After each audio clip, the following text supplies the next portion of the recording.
Hello बच्चों, आज हम कक्षा 12 के जीव विज्ञान के अध्याय 1 का जिसका नाम है पृथ्वी पादों में इसका हम लोग 6वां भाग पढ़ेंगे। यदि इससे पहले के भाग आप लोगों ने नहीं पढ़े हैं तो उनका जो लिंक है इस वीडियो के डिस्क्रिप्शन में दिया हुआ है, वहां से जाकर आप लोग देख सकते हैं, ताकि ये वाले वीडियो में जो भी कुछ हम लोग पढ़ रहे हैं वो आसानी से समझा जा सके। तो भाग 5 में हम लोगों ने पढ़ा था दोहरा निषेचन के बारे में, जिसमें हम लोगों ने पढ़ा था कि जो बीजांड होता है, जो यहाँ पे पराग जो भ्रूण कोश था उसमें यहाँ पे अंडकोश का थी, जिससे नरयुग्मक का संलयन हुआ था, तो जाकर के युग्मनज का निर्माण हुआ था। यहाँ बीच में जो ध्रुवी कोशिकाएं थी, ध्रुवी केंद्रक थे, उनसे नरयुग्मक का संलयन हुआ था। यहाँ पे प्राथमिक भ्रूण कोश केंद्रक बना था। तो अब यहाँ से जब यहाँ पे दोहरा निषेचन की प्रक्रिया संपन्न हो जाती है, तो ये जो भ्रूण है, भ्रूण ये जो युग्मनज बना है ये आगे चल के भ्रूण के रूप में विकसित होगा। और ये जो यहाँ ध्रुवीय केंद्रक है, जिनके त्रिसंलयन के फलस्वरूप प्राथमिक भ्रूण कोश केंद्रक का निर्माण हुआ, जिसको शॉर्टकट में पेन बोलते हैं, प्राइमरी एंडोस्पर्म न्यूक्लियस। तो ये आगे चल के भ्रूण कोश के रूप में विकसित होगा। तो इसी के बारे में हम लोग पढ़ने वाले हैं। तो ये जो दोनों घटनाएं हैं कि ये जो हमारा युग्मनज बना है, ये आगे चल के भ्रूण के रूप में विकसित होगा। ये जो हमारा प्राथमिक भ्रूण कोश केंद्रक है, ये आगे चल के भ्रूण कोश के रूप में विकसित होगा। इन्हीं सभी घटनाओं को भी हम लोग निषेचन पश्च घटनाओं के अंतर्गत पढ़ते हैं।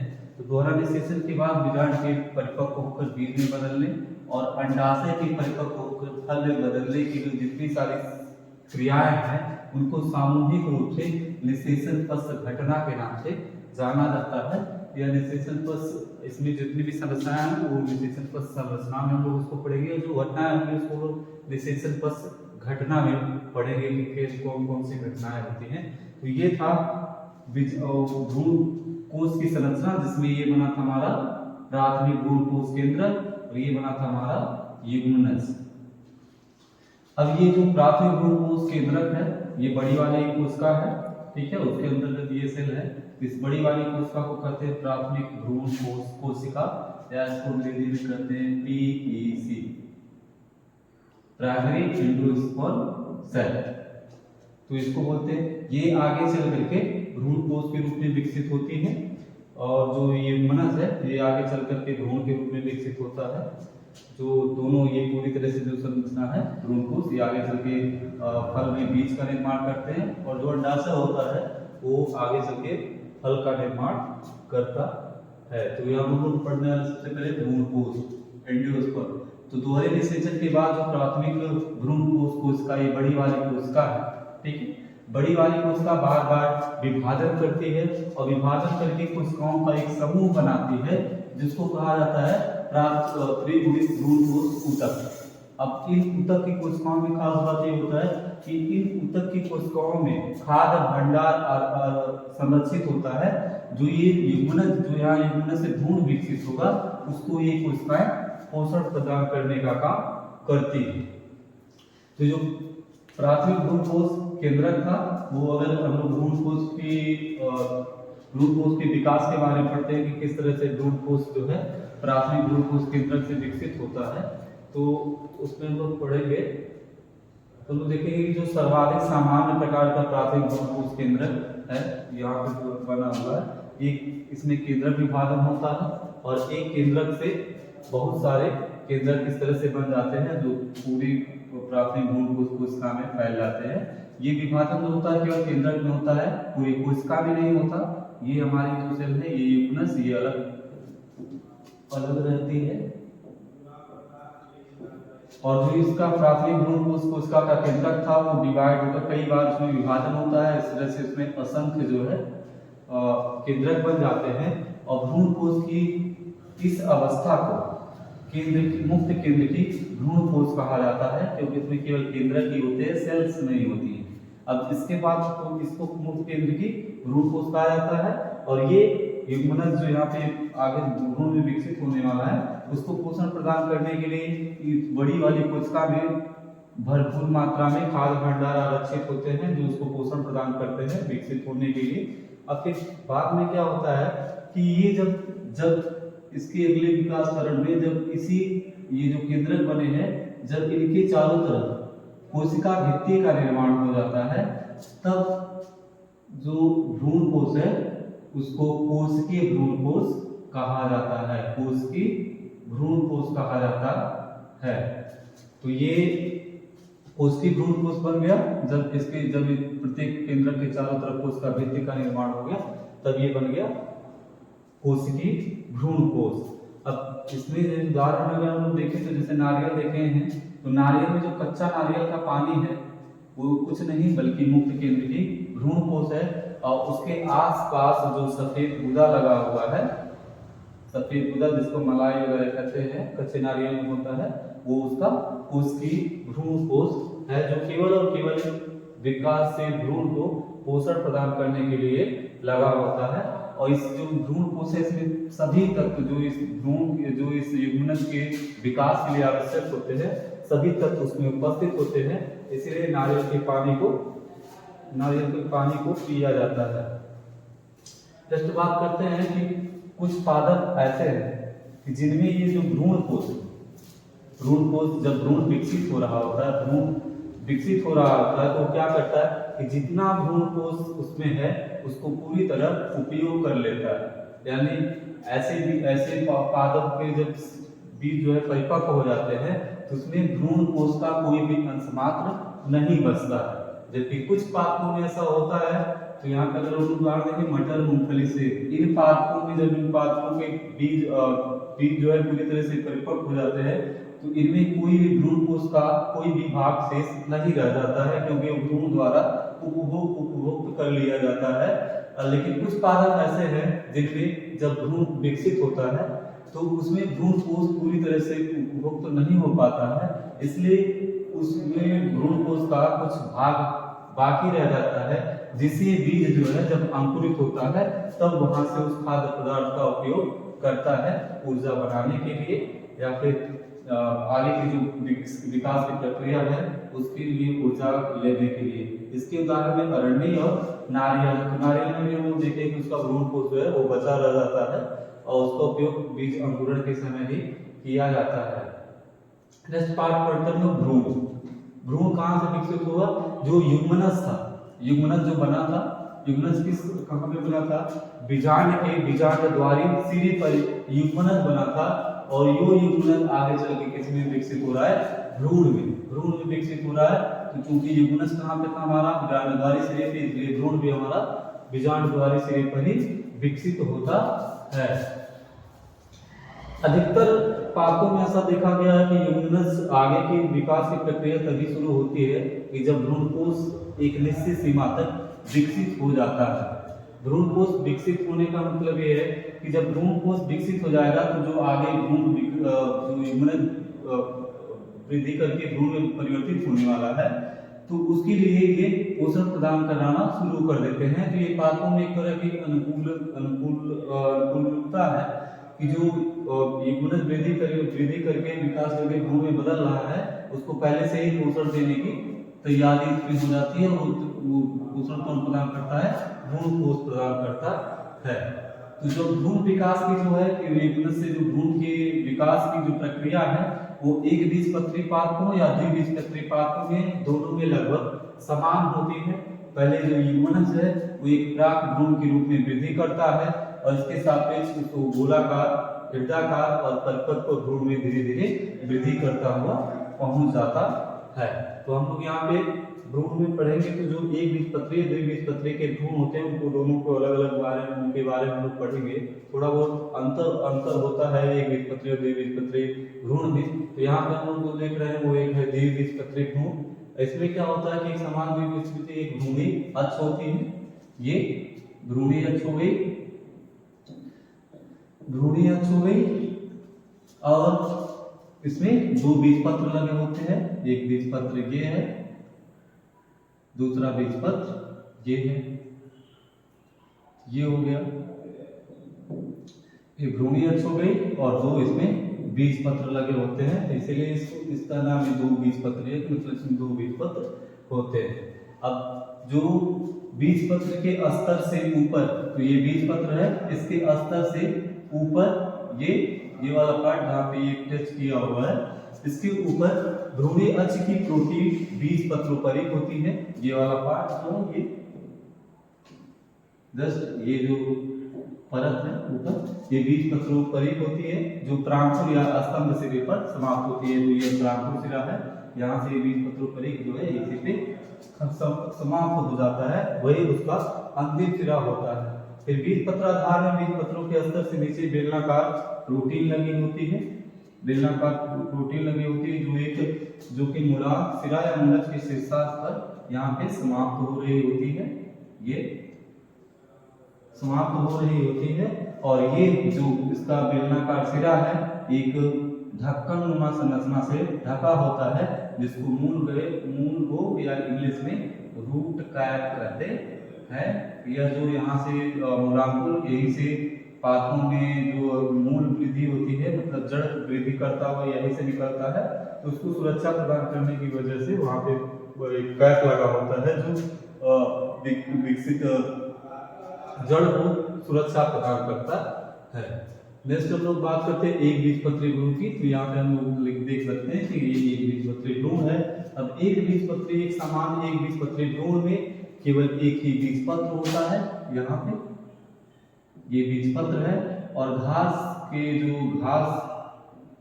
वंश के जो पादप है उसमें इस बीजपत्र को स्कोटेलम या हिंदी में प्रसल्भ कहा जाता है। दूसरा होता है इसके निचले सिरे पर, ये स्कोटेलम है, इसके अगर निचले सिरे पे जाए, यहाँ पे जाए, तो इसके अक्ष में एक गोलाकार ऐसे गोलाकार और मूल आवरण बिना विभिन्न पर से आवृत होता है। ये वाला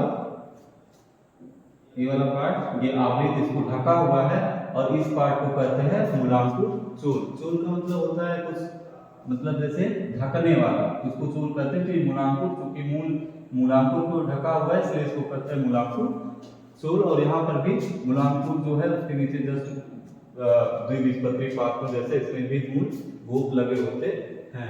प्रसल्भ के जुड़ाव के स्तर से ऊपर जहाँ पर प्रसल्भ जुड़ा हुआ है, इसके स्तर के ऊपर अगर बात करेंगे, यहाँ पे जुड़ा उसके ऊपर इधर की अगर बात करेंगे हम लोग, तो वहाँ पे भ्रूणी अक्ष का जो भाग है, इसके जस्ट ऊपर भ्रूणी अक्ष का जो पार्ट है उसको कहा जाता है बीजपत्रोपरिक या एपिकॉटिल, इसको इंग्लिश में कहते हैं।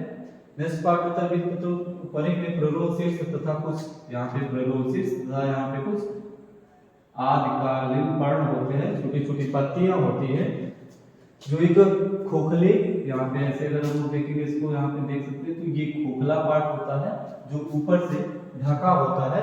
और ये जो पार्ट, ये वाला पूरा जो पार्ट जो ढका होता है उसको कहते हैं ट्रांकुर्सा या कोलियोटाइल इंग्लिश में कहते हैं। तो ये एक बीजपत्री भ्रूण की संरचना अगर हम बात करते हैं, और सीधे हम बात करते हैं सीड की, बीज की। तो अगर एक सामान्य अगर हम लोग बात करें तो आवृत बीजियों में लैंगिक जन्म का अंतिम परिणाम ही बीज होता है, यानी लैंगिक जन्म का जो अंतिम उत्पाद आवृत बीजियों में बनना है वो है बीज। और बीज क्या होता है कि बिना निषेचन के बीज कहीं बनता है, और जब जो उसका बीजांड होता है, जब उसमें निषेचन की प्रक्रिया होती है तो वही बीजांड जाके बीज में परिवर्तित हो जाता है। तो हम लोग यहाँ पे कह सकते हैं कि जो बीज होता है एक निषेचित बीजांड होता है, एक बीजांड जिसमें निषेचन की प्रक्रिया संपन्न हो जाती है वह बीज के रूप में परिवर्तित हो जाता है। अगर एक सामान्य बीज की बात करें तो उसमें तीन पार्ट होते हैं। पहला तो एक आवरण होता है, यहाँ पे हम लोग देख सकते हैं ये एक आवरण है जो बीज को पूरा ढका हुआ है, जिसको बीज आवरण कहते हैं। दूसरा पार्ट होता है इसमें बीजपत्र, जो यहाँ पे हम लोग आने से देख सकते हैं कि इसमें दो बीजपत्र है, एक बीजपत्र इधर, एक बीजपत्र इधर, ये बीच वाला पार्ट बीजपत्र। और एक भ्रूणी अक्ष होता है, भ्रूणी अक्ष, यहाँ पे भ्रूणी अक्ष जिसमें भ्रूण होता है, जिसको सामान्य भाषा में अफुआ भी बोलते हैं, तो वहीं से निकलता है। फिर एक अगर भ्रूण का बीजपत्र, ये जो बीजपत्र है, जो बीच वाला पार्ट, ये फूला हुआ पार्ट दिख रहा है, इसमें संरक्षित खाद्य सामग्री होती है, इसीलिए इसी वजह से ये जो पार्ट है बीजपत्र, ये थोड़ा फूला हुआ होता है और स्थूल होता है। अब परिपक्व बीज, जब बीज परिपक्व हो गया तो उसको भी दो कैटेगरी में बांटा जा सकता है। पहली जो कैटेगरी है वो है गैर एल्बुमिनस बीज, दूसरी कैटेगरी है एल्बुमिनस रहित बीज। अब दोनों में डिफरेंस क्या है, एक एक को पढ़ लेते हैं कि गैर एल्यूमिनस बीज क्या है? तो गैर एल्यूमिनस बीज जैसा अभी हम लोग पहले पढ़ रहे थे कि कुछ बीज ऐसे होते हैं जो वो पूरी तरह से परिपक्व होते हैं, तो उस भ्रूण कोष का पूरी तरह से उपयोग कर लेते हैं। मतलब कि जब वो परिपक्व हो जाते हैं तो उसमें कोई भी अवशिष्ट भ्रूण कोष नहीं पाया जाता है, तो ऐसे बीज को कहते हैं गैर एल्यूमिनस बीज। अगर इसका उदाहरण हम देखें तो मटर, मूंगफली, ये ऐसे पादप है जब इनका बीज पूरी तरह से परिपक्व हो जाता है तो उसमें भ्रूण कोष है उसका अंशमात्र भी नहीं बचता है। दूसरा है एल्यूमिनस रहित बीज। एल्यूमिनस रहित बीज में जस्ट उसका उल्टा होता है कि जब इसका बीज जो है परिपक्व हो जाता है तो वो क्या करता है कि जब वृद्धि हो रही होती है, विकास हो रहा होता है, उसमें वो भ्रूण कोष का पूरी तरह से उपयोग नहीं कर पाता है। इसलिए परिपक्व बीज में भी भ्रूण कोष का कुछ भाग जो है वो शेष रह जाता है। तो ऐसे सीड को हम कहते हैं एल्यूमिनस रहित बीज। अगर इसके उदाहरण में बात करें तो उदाहरण हो गया गेहूं, मक्का, बाजरा और अरहर। ये सब ऐसे पादप हैं जिनके पूर्ण विकसित बीज में भी भ्रूण कोष का कुछ अंशमात्र शेष रह जाता है। कभी कभी कुछ ऐसा पाया गया कि कुछ बीज ऐसे भी हैं कि जिसमें क्या होता है कि जब वो परिपक्व होते हैं उनमें बीजांडकाय का भी कुछ भाग शेष रह जाता है। ये जो बीजांडकाय का जो भाग शेष उसमें रह जाता है, उस भाग को परिभ्रूण कोष या फिर स्पर्म कहते हैं। वो कुछ बीजों में पाया जाता है जैसे कि काली मिर्च और चुकंदर में। तो इन दोनों में ये होता है कि जब बीज परिपक्व हो जाता है तो बीजांडकाय का भी कुछ पार्ट जो है वो बीज में रहता है, तो जिसको परिभ्रूण कोष कहते हैं। अब हम लोग बात करते हैं बीज की। तो बीजांडकाय अगर हम लोग देखेंगे तो ये हमारा है बीजांड। अब बीजांडकाय यही से ये वाला जो पार्ट है ये भ्रूण पर आएगा या भ्रूण कोष पर आएगा। बीजांडकाय का ये जो दो आवरण लगे हुए थे जिसके बारे में हम लोगों ने पहले पढ़ा था, ये आवरण ये क्या करते हैं आगे चल के क्या बनाते हैं, बीज का आवरण बना देते हैं। यानी ये वाला ऊपरी वाला पार्ट जो है ये बनाते हैं, जो बीज आवरण यहाँ पे दो परत लगे हुए, एक परत ये और एक परत ये दोनों आगे चल के जब बीजांड जो बीज के रूप में विकसित होता है तो ये दोनों बीज का आवरण बनाते हैं, यानी बीज का छिलका बनाते हैं। और ये जो बीजांड, ये जो खुला हुआ पार्ट है जिसको बीजांड द्वार कहा जाता है, ये भी बीज में रहता है बट एक छोटे से छिद्र के रूप में रह जाता है। जो जब ये बीज जो है जब अंकुरित होता है उस समय यही जो बीजांड द्वारी सिरा इसमें शेष रह गया है वही इस बीज को ऑक्सीजन और जल प्रदान करवाता है या जल के मार्ग को ही सुगम बनाता है ताकि बीज में जल आसानी से घुस सके, ऑक्सीजन आसानी से घुस सके और जो बीज की जो भी उपापचय क्रियाएं हैं वो सामान्य रूप से क्रियान्वित हो सके और बीज सही तरीके से अंकुरित हो सके। तो वो बीजांडवारी सिरा उसमें शेष रह जाता है छोटे से छिद्र के रूप में। ये बहुत सारे बीजों में देखा भी जाता है कि अगर उसका छिलका हम लोग निकालते हैं तो वहाँ पे एक छोटा सा छिद्र रहता है, तो वो छिद्र कोई और नहीं बस बीजांडवारी सिरा जो है वो शेष रह जाता है, जो उसी के माध्यम से बीज में जल और ऑक्सीजन प्रवेश करता है। जैसे जैसे यहाँ पे जब यहाँ से बीज बनना शुरू हुआ तो जैसे जैसे बीज बनना शुरू होता है बीज के आगे की विकास चल रही होती है, उसमें धीरे धीरे बीज के अंदर जल की मात्रा जो है वो कम होती जाती है और जो बीज है वो शुष्क होता हुआ चला जाता है और जिसकी वजह से इसके जो समान उपापचयी क्रियाएं हैं वो धीरे धीरे कम होने लगती हैं और अंततः बीज एक ऐसी अवस्था में प्रवेश कर जाता है जहां पे उसकी जो उपापचयी क्रियाएं हैं वो बहुत धीरे चलती हैं और इस अवस्था को कहते हैं प्रसूति अवस्था या फिर डोरमेंसी। इसी अवस्था के कारण भी अनाजों का भंडारण संभव होता है। अगर बीज जो है प्रसूति अवस्था में आ जाए तो बीजों का भंडारण नहीं किया जा सकता उस समय, क्योंकि ये होगा कि बीज अगर प्रसूति अवस्था में नहीं गया तो जैसे ही वो पूरी तरह से परिपक्व होगा वो पुनः अंकुरित होने लगेगा। तो इस स्थिति में ये सोचा जा सकता है कि इस स्थिति में बीज का भंडारण करना संभव नहीं है। जो 1 साल 2 साल हम लोग बीज का भंडारण करते हैं खाने के लिए या फिर अगली फसल के उगाने के लिए, वो सब संभव नहीं है। तो जब अनुकूल परिस्थिति एक बार बीज जो है अगर प्रसूति अवस्था में चला गया यानी उसमें जल की मात्रा कम हो गई, उसकी उपापचय क्रियाएं कम हो गई, अगर उस अवस्था में चला गया तो जब भी भविष्य में इस वर्तमान जो अनुकूल परिस्थितियां अगर उपलब्ध होती हैं, अनुकूल परिस्थितियों का मतलब कि जो उसमें जल की मात्रा अगर बढ़ जाए, ऑक्सीजन उसको आसानी से मिलने लगे, तापमान जो है वातावरण का तापमान उसके अनुकूल हो जाए, तो बीज पुनः क्या होने लगता है, अंकुरित होने लगता है, उसमें से छोटा नन्हा पौधा जो है वो निकलने लगता है।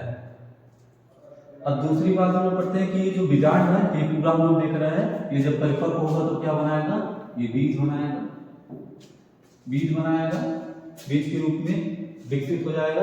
और जो अंडाशय है, ये वाला पार्ट जो अंडाशय है, ये नीचे वाला पार्ट, यही ये वाला, ये बड़ा वाला पार्ट यहाँ करके दिखाया गया है, ये बीजांड है छोटा छोटा, और ये पूरा वाला जो पार्ट यहाँ नीचे का है, ये है अंडाशय।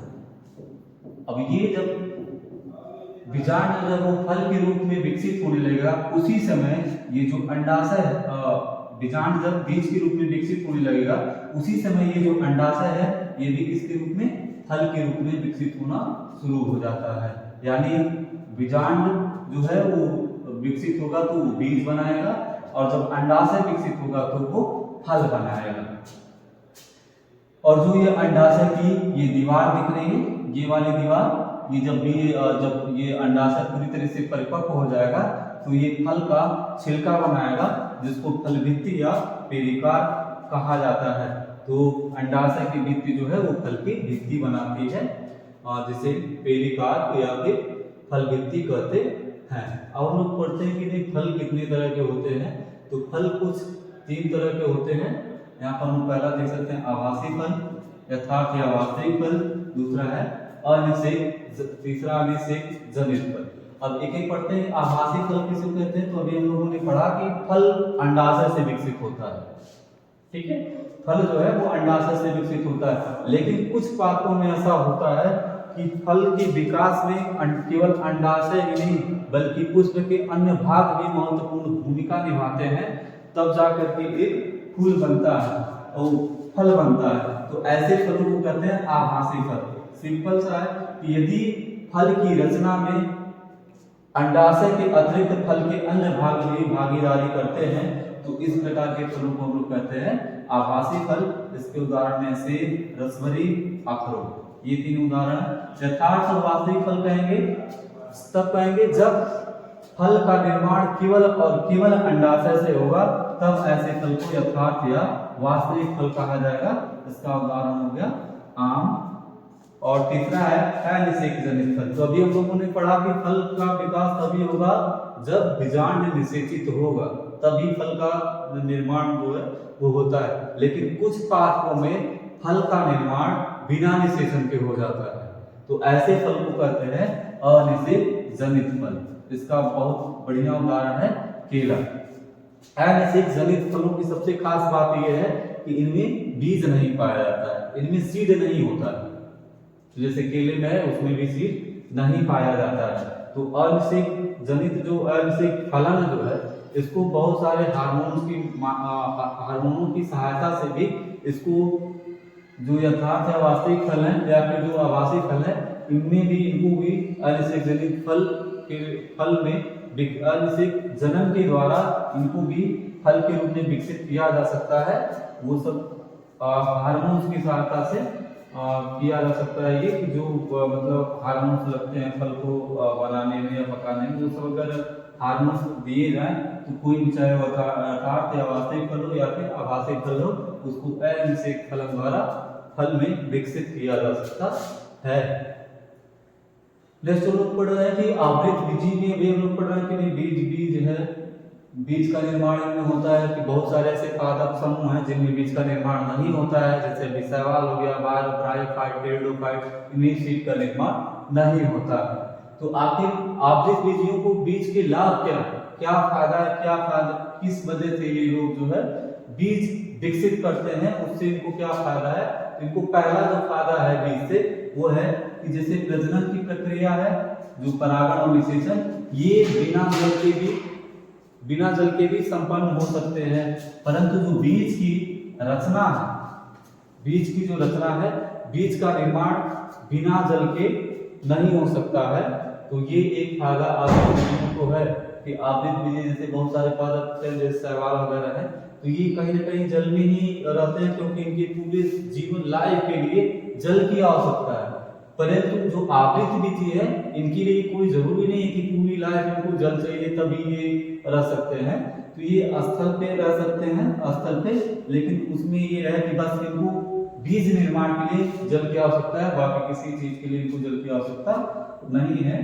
तो ये चीजें हैं। नेक्स्ट है कि जो बीज होते हैं ये किसी भी पादप प्रजाति को अन्य क्षेत्रों में बसने में मदद करते हैं। कि कोई मान लो कोई पादप है जो एक जगह है, उसको अलग अलग क्षेत्रों में बसने में बीज मदद करते हैं। और तीसरी है कि इनमें आरक्षित खाद्य भंडार होता है जो अल्प विकसित जो नवीनवत जो छोटा पौधा निकल रहा है उसको पोषण तब तक प्रदान करता है जब तक कि वो पौधा खुद प्रकाश संश्लेषण ना करने लगे। तीसरा ये फायदा। चौथा ये है कि युवा जो भूम है, युवा भूम जो है उसको एक कठोर आवरण ये लोग प्रदान करते हैं ताकि उसको बाहरी जो पर्यावरण है उससे कोई नुकसान ना पहुंचे। अगला जो फायदा ये है कि लैंगिक जो कि बीज जो है वो लैंगिक जनन की उत्पाद है और लैंगिक जनन में कहीं ना कहीं विभिन्नता उत्पन्न होती है जिसको यहाँ पे नवीन जेनेटिक संपाक कहते हैं। मतलब कुछ ऐसे लक्षण आते हैं जो उनके जनकों में नहीं पाए जाते हैं। तो इस स्थिति में जो नए पौधे होते हैं उनकी उत्तरजीविता बढ़ जाती है, वो नए लक्षण आने के कारण। तो ये इतने सारे फायदे हैं आवृत बीजों को बीज के 5 फायदे हैं। नेक्स्ट हम लोग पढ़ते हैं कि जब बीज होता है उसको अगर मान लीजिए कि एक बार हम लोग फेंक दिए भूमि में फेंक दिए तो जितने समय तक वो अंकुरित होने योग्य रहता है उस समय को बीज की जीवन क्षमता कहते हैं। और ये अवधि जो है अलग अलग पात्रों में अलग अलग होती है। कुछ पात्रों में इसकी जो बीज की जीवन क्षमता है वो महीनों तक होती है, कुछ पात्रों में वर्षों तक होती है, कुछ पात्रों में सैकड़ों वर्षों तक होती है और कुछ पात्रों में हजारों वर्ष तक भी हो सकती है। तो इसकी जो जीवन क्षमता है वो अलग अलग पात्रों में अपनी अलग अलग है। तो यहाँ पे जैसे उदाहरण के स्वरूप हम लोग देखें तो ल्यूटिनस आर्किटिकस है जिसको आर्कटिक टुंड्रा से खनित किया गया था, वहाँ इसको पाया गया था खनन के दौरान। और इसका एक अनुमानित एक वो लगाया गया था। तो इसकी जो जीवन क्षमता थी वो लगभग 10,000 वर्ष थी। 10,000 वर्ष के बाद वो जो बीज वहां से मिला था 10,000 साल पुराना था, लेकिन जब उसको बीज को बोया गया था तो वो अंकुरित भी हुआ था और अंकुरित होने के बाद जो पादप उगा था उसमें पुष्पन भी हुआ था। तो ऐसा माना कि ल्यूटिनस आर्किटिकस का जो इसके बीज की जीवन क्षमता है वो लगभग 10,000 वर्ष होती है। दूसरा पादप है फोइनिक्स डैक्टिलिफेरा।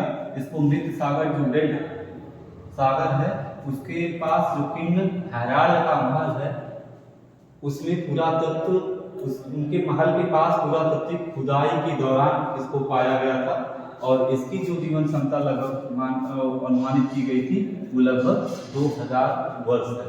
तो यहाँ पे लोग देख सकते हैं कि बीज की जीवन क्षमता अलग अलग पात्रों में अलग अलग, कुछ की महीनों है, कुछ की सालों है, कुछ की हजारों वर्ष है।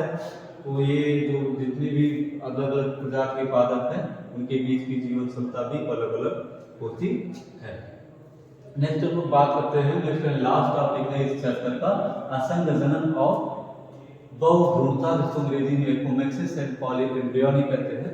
तो असंग जनन क्या होता है कि अभी हम लोग पढ़े हैं कि बिना निषेचन के पादपों में बीज का निर्माण नहीं हो सकता, लेकिन कुछ पादप ऐसे हैं जिन्होंने ऐसी तकनीकी विकसित कर ली है कि उनमें बिना निषेचन के ही बीज का निर्माण हो जाता है। तो बिना निषेचन के बीज के निर्माण की प्रक्रिया को ही असंग जनन या एपोमेक्सिस कहा जाता है। अब चूंकि बीज का निर्माण लैंगिक जनन की प्रक्रिया के बाद ही होता है अधिकतर पादपों में, तो इन पादपों ने कुछ ऐसा विकसित किया, ऐसी तकनीकी विकसित की है जो है तो अलैंगिक प्रजनन, जो अलैंगिक प्रजनन के समान है, लेकिन जो भी उसमें प्रक्रिया है वो सब लैंगिक प्रजनन के ही समान चलती है।